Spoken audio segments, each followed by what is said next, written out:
Hello dear students, welcome in the online class of Applied Mathematics. I am Professor Dipali Ingle from Department of Mathematics. Our today's topic is equation reducible to variable separable form. Let us see vision and mission of the college. First, vision. Excellence in technical education to empower youth. Now mission. Impart quality technical education to prepare students with excellent technical skills. Develop competent and employable diploma engineers and responsible citizen. Strengthen industry institute interaction. Now course outcomes. Solve the differential equation of first order and first degree using suitable methods. Various methods का use करते हुए आप first order differential equation solve कर सकते हो.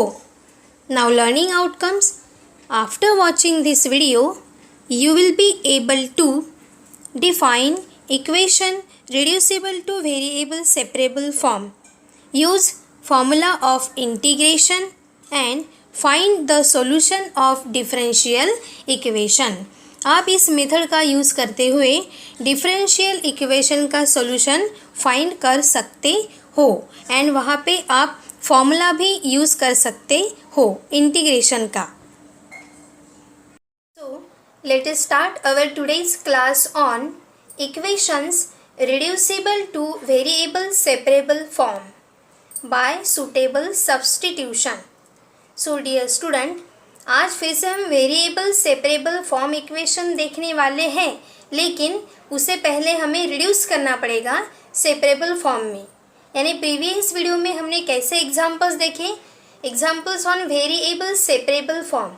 हमारी given differential equation जो थी वो बड़ी सिंपल थी, मतलब उसे हम लेफ़्ट साइड से राइट साइड में एक टर्म ट्रांसफ़र करते हुए डायरेक्ट हम क्या कर सकते थे, उसे वेरिएबल सेपरेट कर सकते थे. सेपरेट करके उसे इंटीग्रेट करके सॉल्व तक हम पहुंचते थे, यानी सॉल्यूशन तक. लेकिन यहाँ पे क्या होगा, डिफरेंशियल इक्वेशन गिवन रहेगी, ठीक है, लेकिन एक्स एंड वाई वेरिएबल जो है वो मिक्स रहेंगे, ठीक है. वो तो हमें क्या करना पड़ेगा, उसे पहले सेपरेट करना पड़ेगा. सेपरेट कैसे करेंगे, हम पहले उसे रिड्यूस करना पड़ेगा, ठीक है, वेरिएबल सेपरेबल फॉर्म में, तब जाके हम उसे सॉल्व कर सकते हैं. तो ऐसी इक्वेशन कैसी रहेंगी वो हम देखते हैं. तो वो सॉल्व करने के लिए एक मेथड का यूज़ करना पड़ता है, एंड वो कौन सी है, सब्स्टिट्यूशन मेथड. सो आप डिफरेंशिएशन या इंटीग्रेशन इस चैप्टर में ये मेथड पढ़ चुके हो, मेथड ऑफ सब्स्टिट्यूशन. यानी उसकी जगह पे आप टी पुट करते हो या फिर यू पुट करते हो या फिर वी पुट करते हो, फिर उसे डिफरेंशिएट करते हो, राइट. याद आ रहा है मेथड ऑफ सब्स्टिट्यूशन. तो यस, इसे हमें रिड्यूस करना है डिफरेंशियल इक्वेशन को बाय यूजिंग सब्स्टिट्यूशन. सो हम देखते हैं सबसे first differential equations of the form dy by d x equals to f of a x plus b y plus c. यानी डिफरेंशियल इक्वेशन किस फॉर्म में रहेंगी, इस फॉर्म में रहेंगी, ऐसी. तो ध्यान से देखिए, फंक्शन ऑफ एफ ऑफ यानी फंक्शन ऑफ, ये टर्म का फंक्शन रहेगा. तो देखिए इसमें क्या क्या नज़र आ रहा है, हमें x भी है एंड साथ में y भी है, यानी मिक्स है. जैसे साइन 45 डिग्री, ठीक है.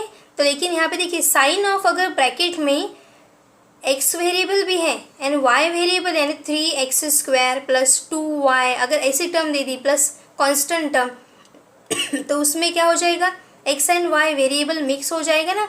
तो साइन ऑफ एंगल में से हम वो कैसे सेपरेट कर सकते हैं. तो इस तरीके से हमें यहाँ पे x and y variable mix मिलेंगे, एक साथ मिलेंगे, तो इसे सॉल्व करना डिफ़िकल्ट हो जाता है. तो इस वक्त हम क्या करेंगे, सब्स्टिट्यूशन मेथड का यूज़ करेंगे. फिर हमारी इक्वेशन कौन से फॉर्म में आ जाएंगी, वेरिएबल सेपरेबल फॉर्म में आ जाएंगी बड़ी आसानी से. एंड फिर हम उसे क्या करेंगे, इंटीग्रेट. एंड इंटीग्रेट करने के बाद हमें क्या मिलेगा, सॉल्यूशन. यानी इसके प्रीवियस लेक्चर में जैसे हमने एग्जाम्पल सॉल्व किया वैसे ही बिल्कुल करना है, बस उसके पहले एक स्टेप बढ़ गई है कि इक्वेशन को पहले रिड्यूस करना है इस फॉर्म में. ओके, अब देखिए दूसरा, मतलब आपकी डिफरेंशियल इक्वेशन इस फॉर्म में हो सकती है, या तो अगर इस फॉर्म में रही तो क्या करेंगे हम, is a linear where a x plus b y plus c is a linear expression. यहाँ पे जो आपको a x plus b y plus c नज़र आ रहा है, ये कैसा एक्सप्रेशन है, लीनियर एक्सप्रेशन। यानी देखिए पावर यहाँ पे क्या है, 1 है, इसलिए linear expression can be reduce to variable separable form. यानी ऐसे इक्वेशन वेरिएबल सेपरेबल फॉर्म में रिड्यूस हो सकती हैं by substituting a x plus b y plus c equals to v. यानी ये जो टर्म है इसकी जगह पे हम क्या पुट करेंगे, वी, या फिर हम क्या पुट कर सकते हैं, यू, या फिर हम क्या पुट कर सकते हैं, टी। अलग अलग वेरिएबल्स में से कोई एक वेरिएबल हम लेंगे। एंड जैसे ही आपको पता है, आप मेथड ऑफ सब्सटीट्यूशन पढ़ चुके हो, जैसे ही हम किसी टर्म की जगह पे मेथड ऑफ सब्सटीट्यूशन यानी कोई सब्सटीट्यूट करते हैं वेरिएबल, तो उसके तुरंत बाद कौन से स्टेप करते हैं हम, डिफरेंशिएट बोथ साइड। यहाँ भी वैसे ही करना है, ठीक है। सो एग्जाम्पल जो हम सॉल्व करेंगे तो वो मैं आपको बताने वाली हूँ।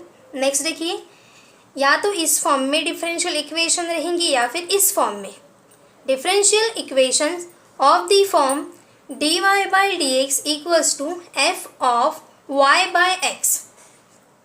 कौन से फॉर्म में रहेंगी, f of y by x. या तो देखिए इस फॉर्म में रहेंगी प्लस के फॉर्म में या फिर डिवीजन में।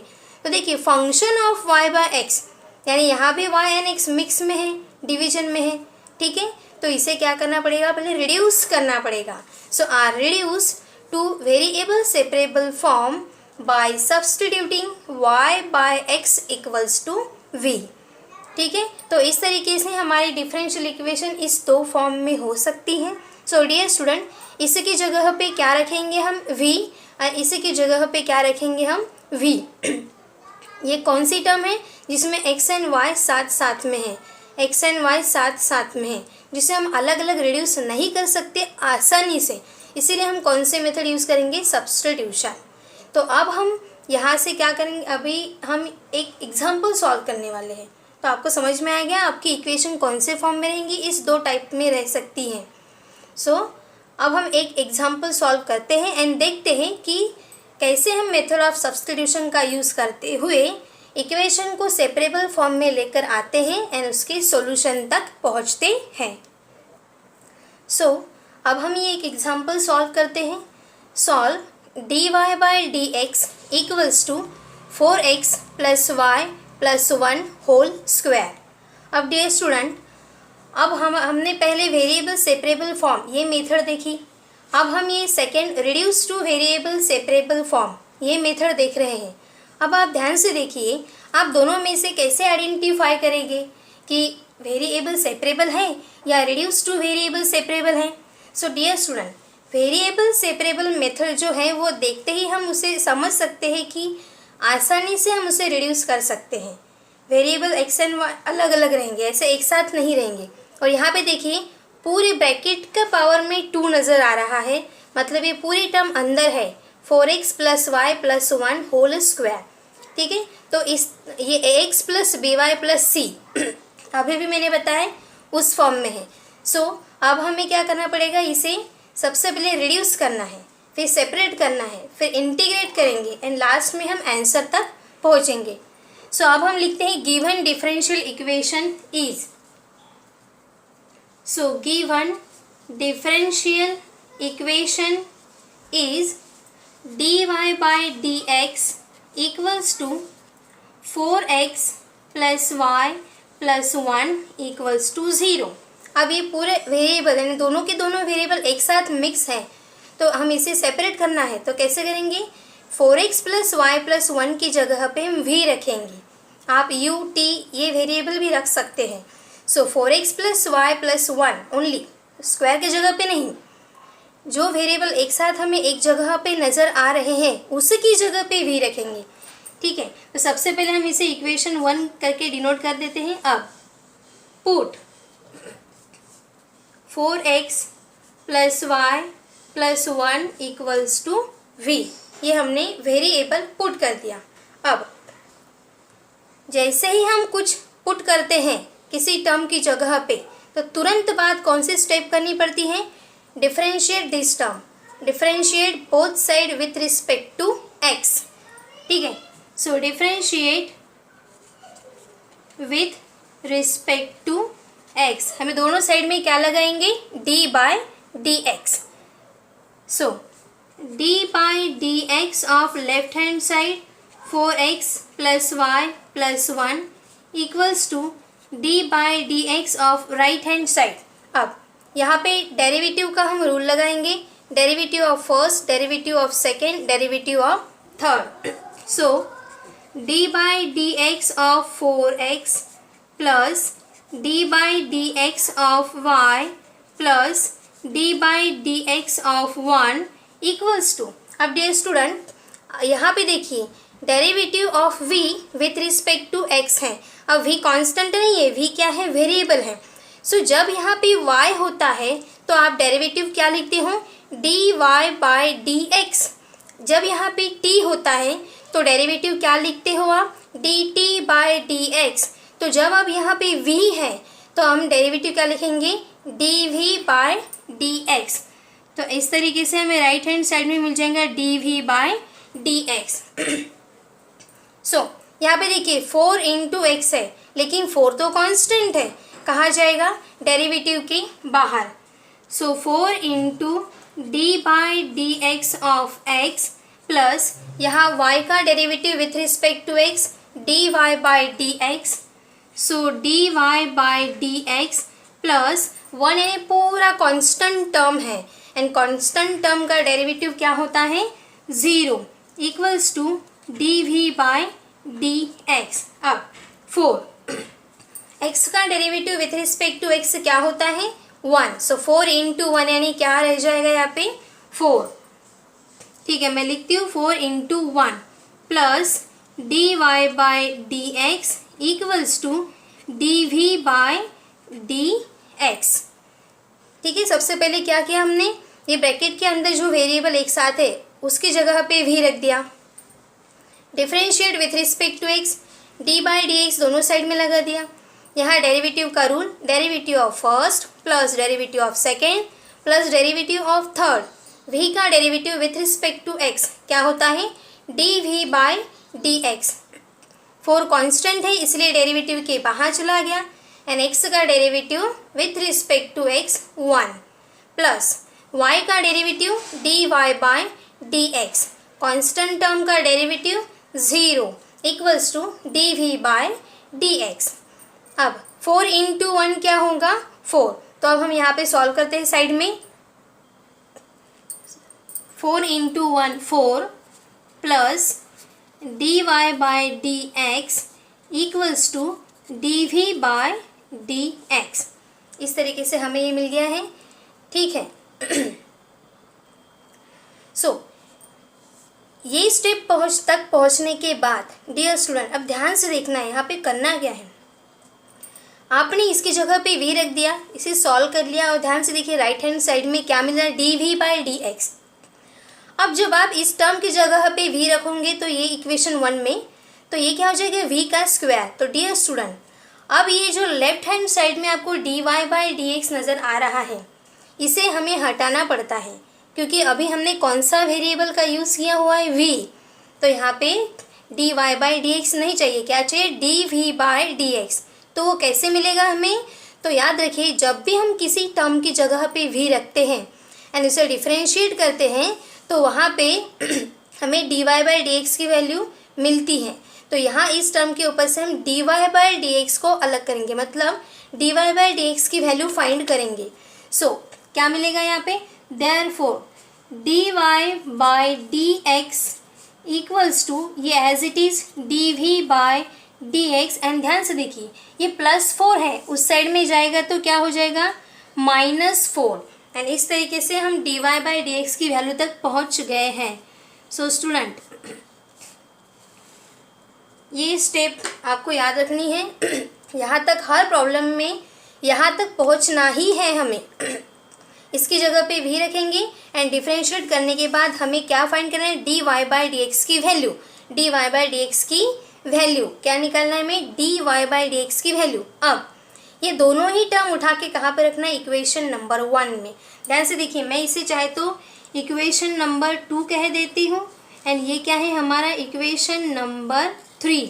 सो अब क्या कहेंगे हम, put equation 2 and 3 in equation 1, क्योंकि इक्वेशन 1 को हमें रिड्यूस करना है ना, इसीलिए तो हम ये सब कर रहे हैं, ये स्टेप कर रहे हैं। So put equation 2 and 3 in equation 1, यानी कि डियर स्टूडेंट हम क्या रिड्यूस कर रहे हैं ये आपको पता होना चाहिए। हमें अभी क्या हटाना है, dy by d x and ये टर्म ये हटनी चाहिए। तो ध्यान से देखिए, इस टर्म की जगह पे क्या लिख सकते हो आप, v, एंड इस टर्म की जगह पे dv by d x minus 4। तो आप ऐसा लिखेंगे, put equation 2 and 3 in equation 1, या फिर इक्वेशन 1 रिड्यूसेस 2। कैसे रिड्यूस होती है डायरेक्ट लिख सकते हैं हम।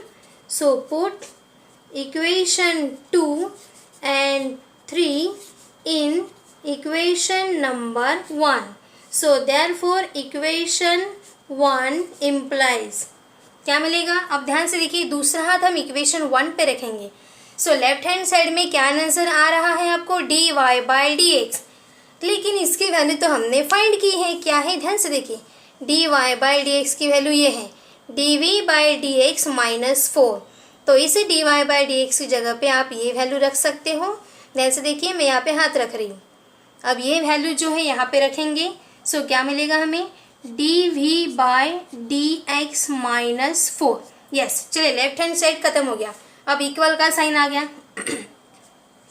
अब राइट हैंड साइड में 4x प्लस वाई प्लस 1, लेकिन उसकी जगह पे क्या लिख सकते हैं हम, ध्यान से देखिए, इसकी जगह पे हम लिख सकते हैं v। तो ये लिख दिया v एंड उसका क्या है, स्क्वायर। चलिए यहाँ तक हम पहुँच गए हैं। चलिए आपको समझ में आ गया होगा, क्योंकि ये डिफरेंशिएशन आप डेरिवेटिव चैप्टर में पढ़ चुके हो। सो डिफरेंशिएट कर दिया हमने, और यहाँ से किसकी वैल्यू फाइंड की, dy बाई डी एक्स, बस वही वैल्यू फाइंड करनी है, क्योंकि यहाँ से वो हटाना पड़ता है। So dy by d x की जगह पर है ये value, and 4x plus y plus 1 की जगह पे v रख दिया, v स्क्वायर। अब क्या करना है, ये इक्वेशन डिफ़िकल्टी ध्यान से देखिए, यहाँ पे x एंड y साथ में था, अब देखिए यहाँ पे कोई x एंड y नहीं है, यहाँ पे x एंड v वेरिएबल है। अब इसे हम अलग अलग करेंगे। पहले हमारा equation dy by d x के फॉर्म में था, अब कौन से फॉर्म में, dv बाई डी एक्स। तो इसे अब हम सेपरेट करते हैं। तो सेपरेट कैसे करते हैं, पहले ये जो टर्म है ना उसे दूसरे साइड में ट्रांसफ़र करना पड़ता है, हमें पता है। So therefore dv by d x equals to v square, जहाँ है वहीं पे है, और ये माइनस 4 क्या हो जाएगा, प्लस 4। यस, अब इसे हमें क्या करना है, सेपरेट करना है। तो ये जो वेरिएबल है ये हमेशा ऊपर चाहिए, तो dv यहाँ पे ऊपर है ही, तो dx का क्या करेंगे हम, dx इस साइड में डिवीजन में है, उस साइड में जाएगा तो मल्टीप्लिकेशन में। तो ये टर्म कैसी हो जाएंगी, dv equals to v square plus 4 into d x. Yes, चलिए दोनों ही यहाँ पे ये जो dv बाई डी एक्स है ये ऊपर आ गए हैं। अब देखिए क्या वेरिएबल सेपरेट हो गया है, ठीक है, क्या वेरिएबल सेपरेट हो गया है। तो dv है तो dv के साथ v की टर्म चाहिए एंड dx के साथ x की टर्म। तो dx के साथ में ध्यान से देखिए क्या नज़र आ रहा है, वी स्क्वायर प्लस 4, अरे तो dx के साथ तो v की टर्म है। चलिए ट्रांसफ़र करते हैं इस साइड में, ये है मल्टीप्लिकेशन में, इस साइड में जाएगा तो कहाँ जाएगा, डिवीजन में। So therefore dv upon v square plus 4 equals to dx। So dear student, अब देखिए इक्वेशन रिड्यूस हो चुकी है, dv by d x, sorry dv upon v square plus 4 equals to dx। dv के साथ v की term है and dx यहाँ पे है। So this is variable separable form. So therefore integrating both side, अब हम क्या कर सकते हैं, इंटीग्रेट कर सकते हैं। तो स्टूडेंट देखिए पहले हमारे क्वेश्चन में x एंड y दोनों ही वेरिएबल थे, जैसे ही हमने इसकी जगह पे v रख दिया, डिफरेंशिएशन के बाद dy बाई डी एक्स मिल गया, इसकी वैल्यू यहाँ पुट कर दी और ये इक्वेशन यहाँ, यानी हमें हमेशा दो इक्वेशन 1 में पुट करना ही है, एक जिसकी जगह पे हमने v रखा है एंड दूसरी dy बाई डी एक्स की वैल्यू। देखिए इक्वेशन में दो ही वेरिएबल रह गए और इसे हम आसानी से सेपरेट कर सकते हैं। तो कर दिया। अब इसके बाद की स्टेप क्या रहती है, इंटीग्रेटिंग बोथ साइड। सो अब हम क्या करेंगे, इसे इंटीग्रेट करेंगे। सो ये जो टर्म आपको नज़र आ रही है इसे हम और किस तरीके से लिख सकते हैं, 1/v² प्लस, देखिए 4 है, 4 को हम क्या लिख सकते हैं, 2² into dv equals to dx, इस तरीके से भी लिख सकते हैं। अब दोनों ही ये जो डिफरेंशियल इक्वेशन है हमारी सेपरेबल फॉर्म में पहुंच चुकी है।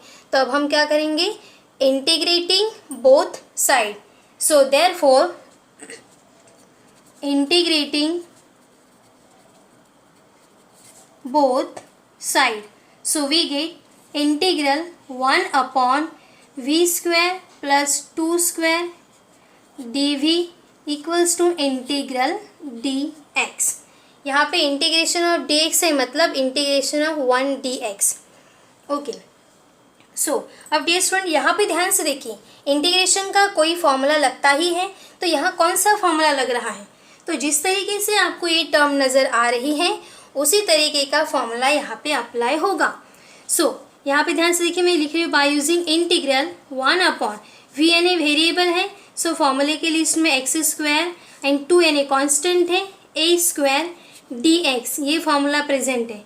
Integral 1/x² plus a² plus होने के कारण a² प्लस x² भी हो सकता है कभी। सो इसका आंसर क्या है, मतलब formula 1/a tan inverse x/a plus c, यह है आपका इंटीग्रेशन का फॉर्मूला। तो यहाँ x की जगह पे कौन है, v, एंड a की जगह पे कौन है, 2। तो यहाँ पे हम ये फॉर्मूला अप्लाई कर सकते हैं, 1/a tan inverse x/a, a की जगह पे है 2 एंड x की जगह पे है v। तो चलिए अप्लाई करते हैं। सो देयरफॉर 1/a, सो 1/a यानी कि 2 tan इनवर्स x/a, x की जगह पे v, a की जगह पे 2 इक्वल्स टू, इसका इंटीग्रेशन क्या होता है, x, ठीक है, 1 का integration with respect to x and plus क्या लिखेंगे, c यानी कांस्टेंट ऑफ इंटीग्रेशन। और लास्ट में हम v की वैल्यू क्या कर देंगे, पुट कर देंगे, क्योंकि हमारा क्वेश्चन v के फॉर्म में नहीं है, इस फॉर्म में है। तो ये जो v है यहाँ पे, इसकी जगह पे हम क्या रख सकते हैं, 4x प्लस वाई प्लस 1। या फिर देखिए स्टूडेंट, इसे हम और भी सॉल्व कर सकते हैं, तो आप आगे की स्टेप भी सॉल्व कर सकते हो, या फिर यहाँ v की वैल्यू भी रख सकते हो। दोनों ही आंसर आपके राइट रहेंगे। तो ये तो यहाँ तक तो आपको समझ में आ ही गया है। मैं और तो 1-2 स्टेप बढ़ा देती हूँ। सो 2 यहाँ मल्टीप्लिकेशन में है, इस साइड में जाएगा तो कहा, सॉरी 2 यहाँ पे डिवीजन के फॉर्म में, क्योंकि 1/2 है, उस साइड में जाएगा तो मल्टीप्लिकेशन में। तो क्या मिलेगा हमें, tan inverse v/2 equals to 2 into x plus 2 into c. Okay, so tan inverse v/2 equals to 2x plus, अब स्टूडेंट 2 इंटू सी यानी हम उसे c भी लिख सकते हैं। अब यहाँ v की वैल्यू हम वापस करते हैं, ठीक है, या फिर देखिए ये जो tan इनवर्स है ये हम उस साइड में अगर ट्रांसफ़र करते हैं तो वो क्या हो जाएगा, tan हो जाएगा, ठीक है, tan इनवर्स है, उस साइड में ट्रांसफ़र करने के बाद tan, तो क्या मिलेगा यहाँ पे हमें, v/2 equals to tan of 2x plus c। Last में ये 2 जो है ये डिवीजन में है, उस साइड में जाएगा तो मल्टीप्लिकेशन में 2 into tan 2x plus c। And अब देखिए v की वैल्यू हम रीसब्स्टिट्यूट करते हैं। क्या है v की वैल्यू, आप यहाँ पे लिख सकते हो resubstitute the value of v, या फिर पुट v इक्वल्स टू क्या है, 4x प्लस वाई प्लस 1, ठीक है, बाई इक्वेशन 1 से। चलिए v की वैल्यू वापस रखते हैं। So 4x plus y plus 1 हमने यहाँ पे वैल्यू रख दी है equals to 2 tan 2x plus c।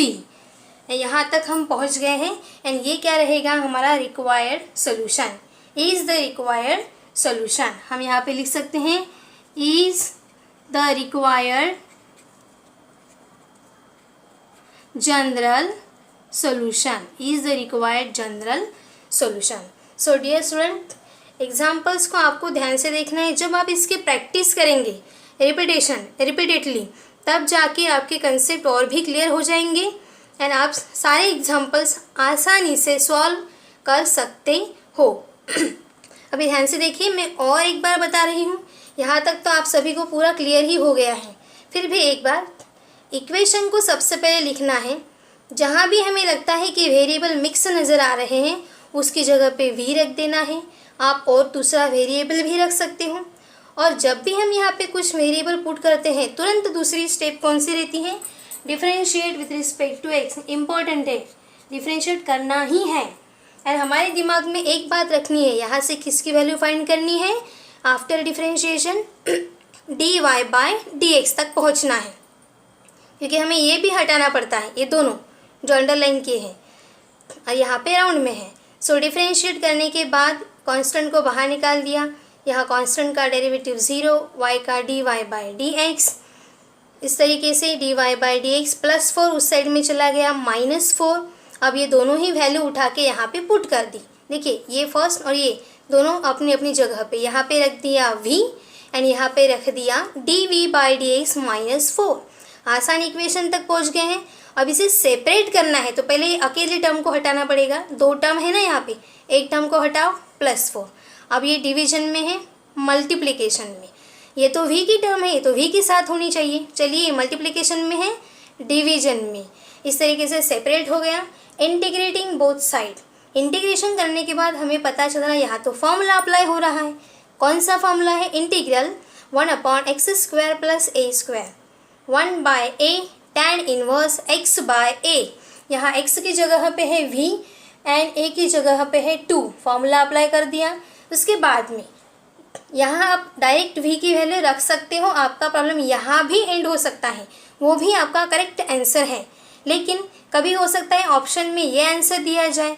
तो डियर स्टूडेंट, ध्यान से देखना, अगर हमारे क्वेश्चन में 4x + y + 1 है तो आंसर में भी यहाँ पे वैसी टर्म नज़र आ रही है। ठीक है, तो चलिए, ये भी आपका राइट आंसर है। या फिर इसे अगर आप आगे सॉल्व करते हो तो इस तरीके से आता है, इसीलिए मैं आपको ये समझा के दे रही हूँ।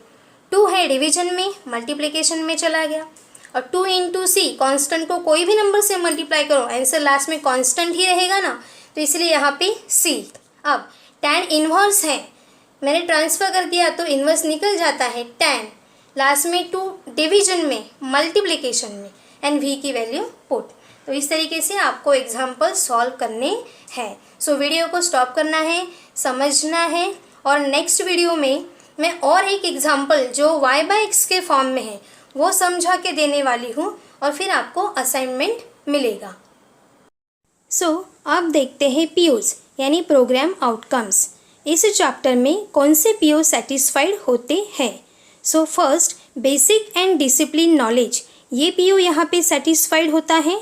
And last PO number 7, lifelong learning, ये PO भी यहाँ पे सेटिस्फाइड होता है। So our upcoming topic will be examples on equation reducible to variable separable form. So keep learning, happy learning. Thank you.